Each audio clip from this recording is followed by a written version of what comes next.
E no capítulo 15 de Atos, Pedro levanta a voz e diz para o povo, dizendo que Deus visitou tanto os judeus como os gentios. Deus chama tanto os judeus como os gentios. Deus salva tanto os judeus como os gentios.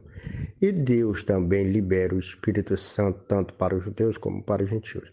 Pedro declara que ele foi chamado por Deus, foi chamado por Jesus Cristo, ele recebeu este evangelho para testemunhar tanto para os judeus e também para os gentios que Jesus Cristo está à disposição para salvar todas as pessoas.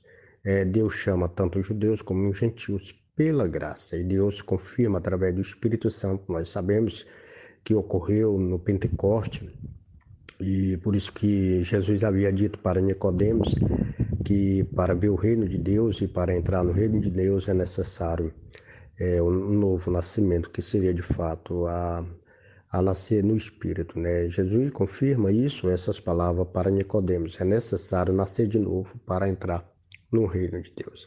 E toda a mensagem é relatado a todas as pessoas que nós somos salvos pela graça, que devemos andar no Espírito, viver no Espírito e cumprir todos os mandamentos de Deus, principalmente cumprir os mandamentos de Cristo.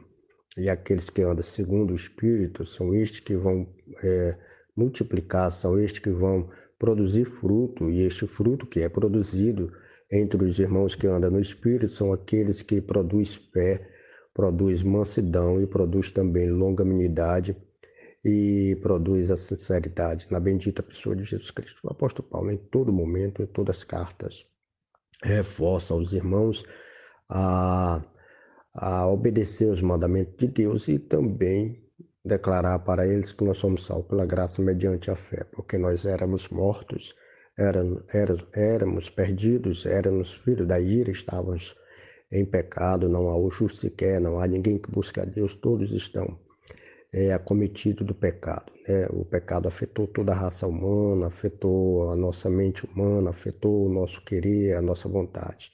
Mas só quem pode nos purificar de todo pecado é o sacrifício de Cristo. Cristo salva, liberta, cura, faz milagres, e nós alcançamos tudo isto pela fé. É o caso de Abraão, e ele declara, dizendo que Abraão creu em Deus, foi acreditado como justiça. Na verdade, Abraão foi chamado para ser pai de todas as nações, principalmente aqueles que vivem na fé, que vivem pela fé. Por isso que ele declara que o justo viverá pela fé.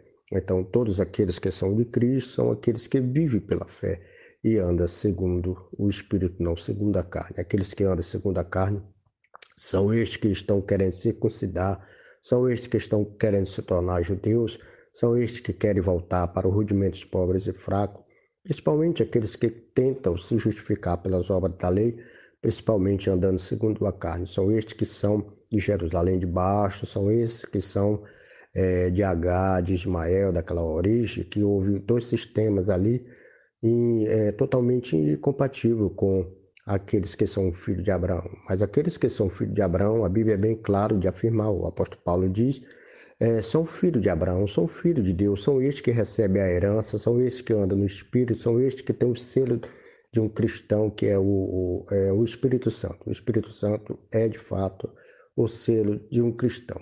Então, aqueles que são filhos de Abraão são crentes de verdade, são estes que são salvos pela graça, né? Este entende o verdadeiro evangelho. Amém?